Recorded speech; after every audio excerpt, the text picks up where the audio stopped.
అందరికీ నమస్కారం. బిఆర్ అంబేద్కర్ మన భారత రాజ్యాంగ నిర్మాణంలో ప్రముఖ పాత్ర వహించిన వ్యక్తి. ఆయన గురించి ఎప్పుడూ కాంట్రవర్సీ. ఆయనకి కాదు, ఆయన చనిపోయిన తర్వాత భారతదేశంలో ఉన్న కొన్ని వర్గాలకి, కొంతమంది ప్రజలకి కొన్ని భావాలలో తేడా వచ్చి ఒక పెద్ద సమస్య అయి కూర్చుంటాడు ఆయన. ఎట్లాగంటే అంబేద్కర్ మావాడు, అంబేద్కర్ మా సొంతం, మా కులస్తుడు, లేకపోతే మా వర్గస్తుడు, లేకపోతే మా కోసం పోరాటం చేశాడు, లేకపోతే ఆయన లేకపోతే మేము ఇంకా ఇంకా ఇంకా అనగదొక్కబడి ఉండేవాళ్ళం అని చెప్పి కొంతమంది భావన. ఇటువంటి పరిస్థితుల్లో అంబేద్కర్ని కొన్ని వర్గాలు దూరం చేస్తాయా, కొన్ని వర్గాలు దూరంగా మనసులో కానీ బయటకు అనలేకపోవచ్చు. అవి కూడా చెప్తాను, ఎందుకంటే మనం క్లుప్తంగా చెప్పుకుందాం, చాలా ఎపిసోడ్లు చేస్తాను ప్రతి చిన్న విషయం గురించి. కాబట్టి ఇప్పుడు ఏంటంటే డైరెక్ట్గా ఏంటంటే తమిళని బట్టి మాట్లాడుకుంటాం ప్రతి ఎపిసోడ్ కూడా. రిజర్వేషన్లు అనుభవించి ఉన్నత స్థానాలకు చేరిన కుటుంబాలలో ఎంతమందికి అంబేద్కర్ పేరు పెట్టుకున్నారు అనేది ఒక సమస్య, ఒక క్వశ్చన్. అంటే ఉన్నత స్థానాల కంటే ఐఏఎస్లు కావచ్చు, ఐపీఎస్లు కావచ్చు, గ్రూప్ 1 పోస్టులు సంపాదించిన వాళ్ళు కావచ్చు, రిజర్వేషన్ ద్వారా డాక్టర్లు అయిన వాళ్ళు కావచ్చు, రిజర్వేషన్ ద్వారా ఉన్నతమైన పదవులు అనుభవించే ఎమ్మెల్యేలు, ఎంపీలు, ఎమ్మెల్సీలు ఇవన్నీ కూడా. ఎమ్మెల్సీలకి ఎదుర్కొంటారు, ఎమ్మెల్యేలు, ఎంపీలకి రిజర్వ్ స్థానాలు ఉన్నాయి, అందులో వాళ్ళే పోటీ చేస్తారు. ఆ విధంగా ఎదిగా మంత్రులైన వాళ్ళు, ముఖ్యమంత్రులు అయిన వాళ్ళు, ఇలా రకరకాల ప్రజలు ఉన్నారు కదా. వీళ్ళు ఎంతమంది అంబేద్కర్ గారి పేరు కానీ, లేకపోతే అంబేద్కర్ గారి ధర్మపత్ని పేరు కానీ, లేకపోతే అంబేద్కర్ గారు లాంటి మహానుభావుని కానీ వాళ్ళ తల్లిదండ్రుల పేర్లు కానీ ఎంతమంది పెట్టుకున్నారు, లేకపోతే అంబేద్కర్ అని చెప్పి పేరు కానీ ఎంతమంది పెట్టుకున్నారు అనేది ఒకసారి మీరు పరిశీలించండి. ఎవరైనా ఉంటే చెప్పండి. నాకు తెలిసి రేర్గా ఉంటారు. అంటే అది కూడా ఎలాగా, వాళ్ళ తాతల పేరు ఏమైనా అంబేద్కర్ అయ్యి ఉంటే వాళ్ళ తాలూకు ఆ నానమ్మలు కానీ, తానమ్మ తాలూకు తాత కానీ, లేకపోతే అమ్మమ్మ తాలూకు తాత కానీ ఎవరైనా పేరు అంబేద్కర్ ఉంటే అదేమైనా పెట్టుకున్నారేమో. కానీ అంతేకాదు, ఆ పేరే కాదు, ఉన్నత స్థానాలకు చేరిన రిజర్వేషన్ల ద్వారా ఉన్నత స్థానాలకు చేరిన ఎస్సీ క్యాండిడేట్స్లో ఎంతమంది వాళ్ళ సొంత కులపాలను పెళ్లి చేసుకున్నారు అనేది కూడా ఒకసారి ఆలోచించండి. ఏమంటే కాకపోతే తెలుగు రాష్ట్రాల్లోనే కాదు, భారతదేశంలోనే కాదు, తెలుగు రాష్ట్రాల్లో కూడా చాలామందికి జాన్ అని, జాన్సన్ అని, జేమ్స్ అని, కెనడీ అని, విలియం అని, అబ్రహం అని, లింకన్ అని, ఇట్లాగా అమెరికా జంక్షన్ పేర్లు మాత్రం ఉంటాయి చాలామందికి. ఆ చర్చి ప్రభావము, ఆ క్రిస్టియానిటీ ప్రభావము. కాకపోతే మా హిందువులు పూజించే దేవుడు ఇదంతా ఇది చెప్పింది. ఎస్సీలు అంటే అందరూ ఎస్సీలు కాదు, చాలామంది హిందువులు ఉన్నారు ఎస్సీలు, చాలామంది క్రిస్టియన్స్ ఉన్నారు. ఈ క్రిస్టియన్స్ హిందువులకంటే చాలా ప్రమాదకరంగా తయారైన ఒక వర్గం మాత్రం ఒకటి ఇందులో దూరుంది. వాళ్ళు ఎవరంటే మతాలకు వ్యతిరేకంగా నాస్తికులు అని చెప్పుకుంటూ తిరిగే కొంతమంది ఈ హిందువుల్లో కొంతమంది, అట్లాగే క్రిస్టియన్స్లో కొంతమంది ఎస్సీలు ముసుగేసుకుని ఎస్సీ క్యాండిడేట్ల కింద వాళ్ళు చెప్పుకుని తిరుగుతూ అంబేద్కర్ బొమ్మ పెట్టుకుని చాలా అరాచకాలు చేసి హిందువులకి చాలా కంటగింపుగా తయారవి హిందువులకి అంబేద్కర్ మీద ద్వేషం పుట్టేలాగా చేస్తున్న వ్యక్తులు చాలామంది ఉన్నారు. అవి మీకు చెప్తేందుకు. ఆ పెద్ద మనుషులు కూడా అనకండి, వాళ్ళ పిల్లలకేమో ఇంటర్ కాస్ట్ మ్యారేజ్లు, ఉన్నత వర్గాల్లో ఉన్న వాళ్ళకి పెళ్ళిళ్ళు చేసుకుంటూ అనగమారిపోయిన వర్గాలు ఇంకా అనగదొక్కేస్తాం, వీళ్ళ ద్వేయంగా ఉంది. కాకపోతే హిందువుల్లో చాలామంది ప్రతి ఇంట్లోనే ఒకడో ఇద్దరు భగవంతుడు ఉంటారు. మీరు చూడండి, వెంకటేశ్వర స్వామి పేరు మీద కానీ, శ్రీనివాసరావు పేరు మీద కానీ, బాలాజీ పేరు మీద కానీ, అన్నవరం సత్యనారాయణ స్వామి పేరు మీద కానీ, హనుమంతుడి పేరు మీద కానీ, హిందూ దేవుళ్ళు దేవతల పేరు మీదే ప్రతి ఇంట్లోనే ఉంటారు చాలామంది.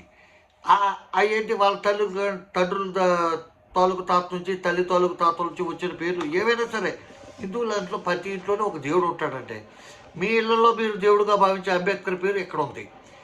అది పోతే ఇంకో ముఖ్యమైన విషయం, మనసుకు నచ్చి అంబేద్కర్ పేరు ఎందుకు పెట్టుకోవాలంటే మనం ఆయన గౌరవిస్తున్నాం కాబట్టి, అభిమానం ప్రేమ ఉంది కాబట్టి, గౌరవం ఉంది కాబట్టి, ఆయన కోసం పీకిచ్చేస్తానని వాడు ఒకడు, కాలు ఇచ్చేస్తానని వాడు ఒకడు, చెయ్యి ఇచ్చేస్తానని వాడు ఒకడు తయారయ్యారు కాబట్టి ఆ అభిమానం చూపించుకుంటానికి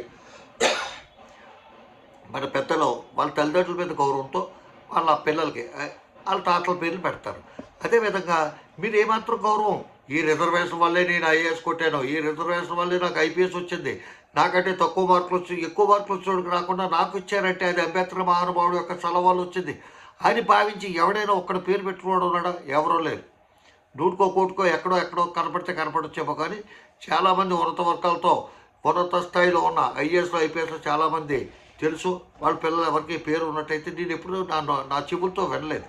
ఇకపోతే అటువంటి వాళ్ళు హిందువులు ఎవరైనా ఉన్నారంటే మీకు ప్రముఖంగా టీవీలో కనపడే ఒక వ్యక్తి గురించి చెప్తాను. ఆయన పేరు గరికిపాటి నరసింహారావు. ఆయన ప్రవచనాలు చెప్తాడు. ఆయన కూడా ఒక కళాశాల ప్రిన్సిపాల్ చేశాడు. ఆయన కూడా విద్యార్థులకు విద్యాబోధన చేశాడు. అట్లాగే చాలా అవధానాలు చేశాడు. ఆయనకి 2 పిల్లలు. ఆయన వాళ్ళ మీద అభిమానమో, ప్రేమో, గౌరవమో, భక్తో లేకపోతే అచంచలమైన ఆరాధన భావమో వాళ్ళిద్దరూ కూడా చాలా గొప్ప మహానుభావులు. ఒకరు గురజాడ అప్పారావు, ఇంకొక ఆయన మహాకవి శ్రీరంగం శ్రీనివాసరావు శ్రీశ్రీ. వాళ్ళిద్దరు అబ్బాయిలకి అయ్యే పేర్లు పెట్టుకున్నాడు.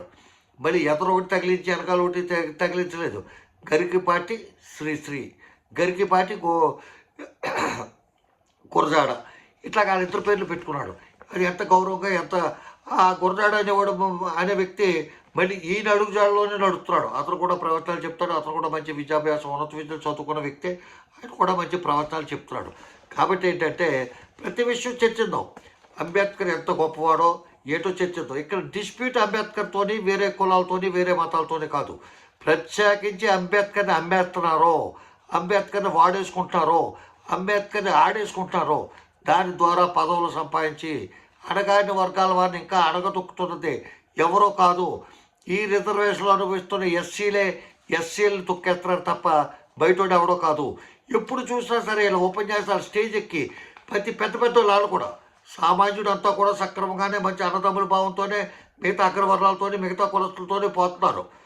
ఎవరంటే అగ్రవర్ణాలు డబ్బునోడు 100కి 1 10 మంది 20 మంది ఉంటారు. మిగతా కులాలన్నీ ఒకటే, డబ్బునోడు డబ్బు లేనివాడే తేడా తప్ప అగ్రవర్ణం తొక్కవర్ణం తోటకూరవర్ణం అని చెప్పి ఏముండదు. అంత అన్నదమ్ముల భావం కింద కోపడు ఇటుకలు మొత్తానికి తాపి పని చేస్తానికి అదే ఇంటికి వెళ్తున్నాడు. ఎస్సీలు వెళ్తున్నారు, బీసీలు వెళ్తున్నారు, అందరూ వెళ్తున్నారు. అదే కిరాణా వ్యాపారం, అదే కూరగాయల వ్యాపారం, అదే బళ్ళు మీద తోసుకుంటే వ్యాపారం, అదే అట్టాకుల వ్యాపారం, అదే అరటికాయల వ్యాపారం అని కొలతలు చేసుకుంటున్నారు. ఇది పచ్చాకి జైళ్ళ చేస్తారు వాళ్ళ చేస్తారని లేదు. కాకపోతే కారుల్లో తిరిగి డబ్బు సంపాదించి ప్రజలను కొట్టుకు తిరిగి బతుకుతున్న కొంతమంది నాయకులు అయితే స్టేజీలు ఎక్కి మన వాళ్ళు ఇంకా గుళ్ళల్లోకి రానివ్వట్లేదు, మన వాళ్ళు ఇంకా ఊరు చివరికి పోమంటున్నారు, అక్కడ పోమంటున్నారు, ఎక్కడ పోమంటున్నారు అని చెప్పి పెద్ద ఉపన్యాసాలు ఇచ్చే విద్యావంతులందరికీ నేను చేసే విజ్ఞప్తి ఏంటంటే, మీ కులాన్ని ఎవరూ తొక్కట్లేదు. మీ కులాన్ని, మీ కులంలో రిజర్వేషన్లు పొంది కింద వాళ్ళు పైకి వచ్చే వాళ్ళు ఎక్కడ మీ పిల్లలకి అడ్డంగా ఉంటారనే భావంతో మీ కులంలో మీ కులాన్నే మీ కులస్తులే తొక్కేసుకుంటారు తప్ప వేరే వాళ్ళు ఎవరో కాదని చెప్పి తెలియజేస్తూ, ఇంకా చాలా విషయాలు ఆయన గురించి డిస్కస్ చేయవలసి ఉంది.